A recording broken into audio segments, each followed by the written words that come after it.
ही लालची था। किसानों को बेहला फुसलाकर ठेके पर खेत में काम करवाता था और बाद में उनके सामने शर्त रखकर उनका हक मार लेता था। देखो मंगू, ये गरीब किसान भी बड़े अजीब होते हैं। जानवरों की तरह दिन रात मेहनत करते हैं और बदले में 2 वक्त की रोटी के लिए तरसते रहते हैं। और मुझे देखो, मुझ जैसा मालिक बस बैठे बैठे हुक्म चलाता है और सारी फसल मेरे गोदामों में भर जाती है। सच कहते हो सेठ जी, पूरा गांव आपकी मुट्ठी में है। इनकी मेहनत का फायदा उठाना आपसे बेहतर और कोई नहीं जानता। पूरे गांव पर आपका ही राज है। आपकी मर्जी के बिना एक पत्ता भी नहीं हिलता। राजा तो हूँ ही मैं। इन बेवकूफों को ऐसी ऐसी शर्तों पर अपनी जमीन उधार देता हूँ कि मेहनत ये करते हैं और फसल मैं हड़प लेता हूँ। आखिर इनकी औकात ही क्या है मेरे सामने। सेठ ये बातें कर ही रहा होता है कि तभी उसके पास बिरजू नाम का एक गरीब किसान आता है जो बहुत दुखी और परेशान होता है। सेठ जी, मैंने सुना है कि आप किसानों को अपनी जमीन ठेके पर देते हो। हाँ भाई, तुमने बिल्कुल ठीक सुना है। मैं अपनी जमीन ठेके पर देता हूँ। ठीक है सेठ जी, मैं भी आपकी जमीन पर खेती करना चाहता हूँ। मुझे भी 1 साल के लिए आपकी जमीन ठेके पर दे दीजिए। मेरा नाम बिरजू है और मैं पास के गांव काशीपुर में रहता हूँ।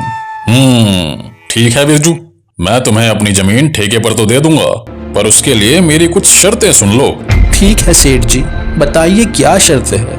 शर्त ये है कि तुम्हें मेरी जमीन पर काम करना होगा और 1 साल के बाद उस जमीन पर जो भी फसल होगी उस फसल का आधा हिस्सा तुम्हारा होगा और आधा हिस्सा मेरा होगा। ठीक है सेठ जी, मुझे आपकी शर्त मंजूर है। सेठ से जमीन की कागजी कार्रवाई करने के बाद बिरजू वहाँ से चला जाता है और अगले दिन खेती करने के लिए उस खेत में पहुँच जाता है। चलो, सेठ जी से जमीन तो मिल गई है, अब इसमें खेती करता हूँ। उम्मीद है कि इस साल अच्छी फसल होगी। मुझे बहुत मेहनत करनी होगी, तभी मेरे हिस्से में कुछ बच पाएगा। बिरजू किसान दिन रात कड़ी मेहनत करता है और फसल उगाता है। कुछ महीनों बाद फसल उगकर तैयार हो जाती है। बिरजू अब अपनी उस फसल की कटाई भी शुरू कर देता है। चलो भाई, इस साल तो बहुत अच्छी फसल हुआ है। अगर आधी जमींदार भी ले जाएगा तो भी मेरे हिस्से में कुछ तो आ ही जाएगा। बिरजू की उगाई हुई फसल की खबर सेठ खूसटमल के कानों तक पहुंचती है। अरे सेठ जी, सुनते हो क्या? आज बिरजू अपनी फसल की कटाई कर रहा है। इस साल तो बिरजू की फसल बहुत अच्छी हुई है। क्या सच में? ये तो बहुत अच्छी खबर है कि बिरजू आज फसल की कटाई कर रहा है। चलो चलकर देखते हैं। अरे बिरजू, फसल तैयार हो गई है क्या? इस बार तो तुम्हारी फसल काफी अच्छी लग रही है। हाँ सेठ जी, इस बार मैंने धान की फसल लगाई है। काफी मेहनत करने के बाद इतनी अच्छी फसल हुई है। अब तो मैंने कटाई भी शुरू कर दी है। अरे यार, तेरी मेहनत से कुछ नहीं हुआ है।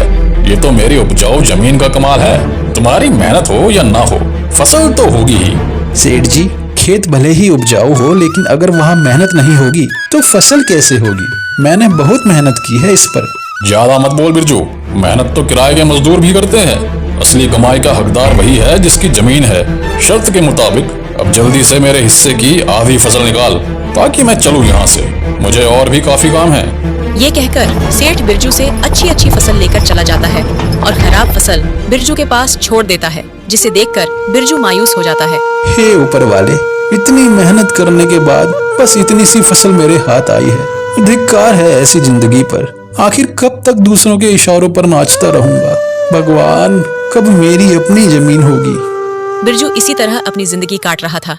कुछ महीनों बाद बिरजू का बेटा किशन, जो शहर पढ़ने के लिए गया था, वापस गांव आ जाता है। गांव आने पर जब उसने गांव का नजारा देखा तो उसे बहुत दुख हुआ। पिताजी, हमारे गांव का ये हाल क्यों है? सभी लोग दुखी और परेशान नजर आ रहे हैं। आखिर बात क्या है? बेटा, इस गांव में किसानों की यही किस्मत है।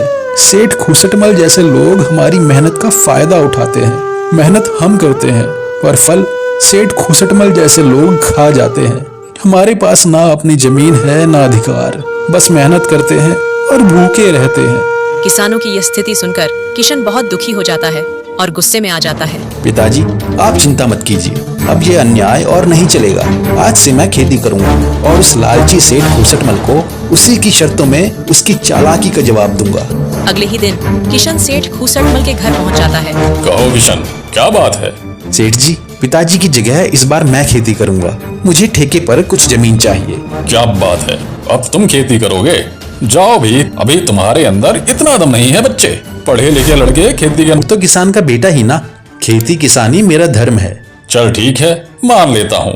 वैसे भी आजकल काम का क्या रह गया है, सब पढ़ लिख कर ऐसे ही बेरोजगार ही तो घूम रहे हैं। आपका बहुत बहुत धन्यवाद सेठ जी।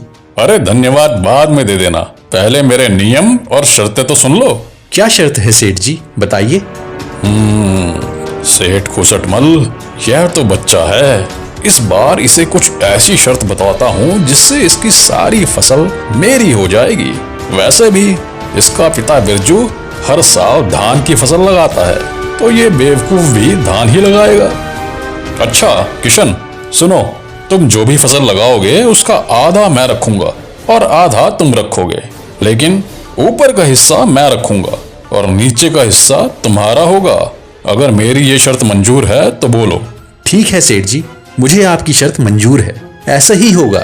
अगले दिन से किशन खेतों पर काम करना शुरू कर देता है। किशन ने इस बार धान के बदले आलू की फसल लगाई और कुछ महीने बाद फसल तैयार हो गई। आलू की वो फसल बहुत ही अच्छी हुई। अब किशन खेत से आलू निकालने लग जाता है। फसल की खबर मिलते ही सेठ खूसटमल किशन के पास पहुंच जाता है। अरे किशन, शर्त याद है ना तुम्हें? आधा मेरा और आधा तुम्हारा। हाँ हाँ सेठ जी, मुझे सब कुछ याद है। आधा आपका और आधा मेरा। और आपने कहा था कि नीचे का हिस्सा मेरा होगा और ऊपर का हिस्सा आपका होगा, तो आप ऊपर का हिस्सा ले सकते हैं। अरे सेठ जी, इसने तो चालाकी मार दी। यह धान का फसल नहीं है, यह तो आलू की फसल है। अरे ये क्या, इस बार तुमने आलू लगाया है? हाँ सेठ जी, पिताजी इतने सालों से धान की ही फसल लगा रहे थे, तो मैंने सोचा इस बार आलू की फसल लगा लेता हूँ। अरे मैं क्या करूँगा इस घास फूस को लेकर, जबकि सारे आलू तुम ले रहे हो। आप ही की शर्त है सेठ जी, आप ही ने बताया था, और अब आप शर्त मानने को तैयार नहीं है। मैं कुछ नहीं जानता, आप अपना ऊपर का हिस्सा ले जाइए। इस तरह किशन ने चालाकी दिखाते हुए लालची सेठ को मुंह तोड़ जवाब दिया और सभी आलू लेकर घर आ गया और घास फूस उस सेठ के हिस्से छोड़ आया। अरे मालिक, पूरे गांव में आज तक आपके सामने किसी ने चालाकी दिखाने की हिम्मत नहीं की, और ये किशन का बच्चा आपको इतनी आसानी से बेवकूफ बना गया। अरे वो बच्चा मुझे क्या बेवकूफ बनाएगा, आने दो उसे। इस बार तो मैं उसको ऐसा सबक सिखाऊंगा कि मुझसे दोबारा उलझने की कोशिश नहीं करेगा। कुछ दिन के बाद किशन दोबारा सेठ के घर आता है। कैसे हो सेठ जी? कहो लड़के, इस बार क्या चाहिए तुम्हें? आपकी जमीन ठेके पर चाहिए सेठ जी। ठीक है, तो मेरी इस बार की शर्त भी सुन ले लड़के। इस बार तेरी कोई चालाकी नहीं चलेगी। इस बार फसल के नीचे का हिस्सा मैं लूंगा और ऊपर का हिस्सा तेरा होगा। बोलो, मेरी ये शर्त मंजूर है? मुझे मंजूर है सेठ जी, इस बार ऊपर का भाग मेरा ही होगा। इस तरह किशन सेठ से बात करने के बाद घर आ जाता है और इस बार दोबारा खेती करने की तैयारी में जुट जाता है। किशन इस बार गेहूं की फसल लगाता है और कुछ दिनों बाद फसल काफी अच्छी उगाती है। अरे वाह, इस बार तो गेहूं की फसल खूब लहरा रही है, मजा आ गया। आने दो अब उस लालची सेठ को, फिर मजा चखाता हूँ उसको। कुछ दिन के बाद सेठ किशन के पास आता है। जैसे ही सेठ गेहूं के खेत पर पहुंचा, उसका दिमाग चकराना शुरू हो गया। अरे ये क्या, इसने तो इस बार गेहूं की फसल लगा दी है। यह लड़का जितना मैं सोच रहा था उससे कहीं ज्यादा होशियार निकला। नमस्ते सेठ जी, कैसे हैं आप? देखिए सेठ जी, इस बार मैंने गेहूं की खेती की है और आपकी शर्त के मुताबिक इस फसल के ऊपर का हिस्सा मेरा होगा और नीचे का हिस्सा आपका होगा। इस तरह किशन ने अपनी होशियारी से सेठ खूसटमल को दोबारा बेवकूफ बना दिया और सेठ एक बार फिर से धोखा खाकर आग बबूला हो गया। अरे मालिक, उस छोटे से बच्चे का दिमाग तो देखिए, आप जैसे इतने बड़े चालबाज को फिर से बेवकूफ बना दिया। तुम सही कह रहे हो मंगू, मैं उसको बच्चा ही समझ रहा था और उस बच्चे ने तो मुझे बेवकूफ ही बना दिया। आने दो इस बार, फिर उसको बताता हूँ कि सेठ खूसटमल किसे कहते हैं। किशन ने गेहूं की कटाई की और सारी फसल अपने घर ले आया। और उस फसल का कुछ हिस्सा उसने गांव के जरूरतमंद लोगों में बांट दिया। किशन और उसका पिता बिरजू दोनों ही बहुत खुश थे। साल भी ठेके पर जमीन लेकर फसल उगाता हूँ, देखता हूँ इस बार शर्त में वो सेठ कौन सा खुराफाती दिमाग लगाता है। ये सोचकर किशन उस सेठ के पास दोबारा पहुंच जाता है। अच्छा, तो तुम मुझसे मिलने दोबारा आ गए। अब क्या खेल खेलना चाहते हो मेरे साथ? देखो बच्चे, ज्यादा होशियार बनने की कोशिश मत करना। मैं भी सेठ खूसटमल हूँ। मुझे होशियारी नहीं आती सेठ जी, मैं तो एक किसान का बेटा हूँ। होशियार तो आप लोग हो जो गांव के गरीब किसान की मजबूरी का फायदा उठा रहे हो। अपनी जबान पर काबू रख लड़के। ये क्या बक रहा है? जिस काम के लिए आया है वो बात कर। यहाँ ज्ञान बांटने की जरूरत नहीं है। सेठ जी चलिए काम की बात करते हैं। मुझे इस बार भी आपकी जमीन ठेके पर चाहिए। बताइए इस बार आपकी क्या शर्त है? शर्त तो है। तू खुद को बड़ा होशियार समझता है ना बच्चे। चल, इस बार फसल के नीचे का और ऊपर का हिस्सा मेरा होगा और बीच का हिस्सा तेरा होगा। अब बोल, मेरी ये शर्त मंजूर है तुझे? बिल्कुल मंजूर है सेठ जी, जैसा आप कहें। चलो मैं जाता हूँ, मुझे अब फसल उगाने की तैयारी भी करनी है। लालची सेठ की बातें मानकर किशन घर चला जाता है। वो फिर से फसल की तैयारी में लग जाता है और इस बार वो गन्ने की फसल लगाता है। इस बार खेती में कौन सा फसल लगाया है बेटा? पिताजी, इस बार मैंने गन्ने की खेती की है। फसल काफी अच्छी हुई है। इस बार भी आमदनी अच्छी होगी पिताजी। बहुत अच्छी बात है बेटा, तुम ऐसे ही मेहनत करते रहो। कुछ दिनों बाद लालची सेठ और मंगू दोनों दोबारा किशन के पास आने लगे। अरे सेठ जी, इस बार किशन का दिमाग चकरा जाएगा। इस बार आपने बहुत ही बढ़िया शर्त रखी है, ऊपर का भी आपका और नीचे का भी आपका। बिल्कुल सही कहा मंगू। इस बार मैंने अपने दिमाग का 200% यूज किया है। ब्रह्मास्त्र छोड़ा है, ब्रह्मास्त्र। अब देखता हूँ कि इस बार वो किशन का बच्चा कैसे बचता है। इस तरह दोनों बातें करते हुए खेत के पास पहुंच जाते हैं और जैसे ही वो खेत पर पहुंचते हैं, अरे सेठ जी, यह किशन तो आपका भी बाप निकला। देखो जरा, उसने इस बार कौन सी फसल लगाई है। अरे यह क्या? यह तो गन्ने की फसल है। अब बताओ भला, ऊपर का और नीचे का हिस्सा मेरा होगा और बीच का हिस्सा उसका होगा। मतलब मेरे हिस्से में इस बार भी झाड़ फूस ही आनी है। मैं इस बार भी बेवकूफ बन गया। मान गए इस किसान के बच्चे के दिमाग को। अरे आइए आइए सेठ जी, कैसे हो आप? और आप दोनों में क्या बात चल रही है, जरा मुझे भी बताओ।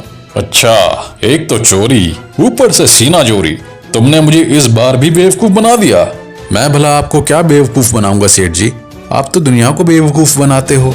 देखो सेठ जी, इस बार मैंने गन्ने की फसल लगाई है और आपकी शर्त के मुताबिक इस फसल के ऊपर और नीचे का हिस्सा आप ले जाओगे और बीच का मैं लेकर जाऊंगा। अरे ओ किसान के बच्चे, सेठ जी को ज्यादा होशियारी दिखाने की कोशिश मत करना। बेईमानी और धोखाधड़ी में वो सबके बाप है बाप। ये खेत भी हमारा है और फसल भी हमारी है। अरे ओ मंगू, बस कर, चिल्लाने की जरूरत नहीं है।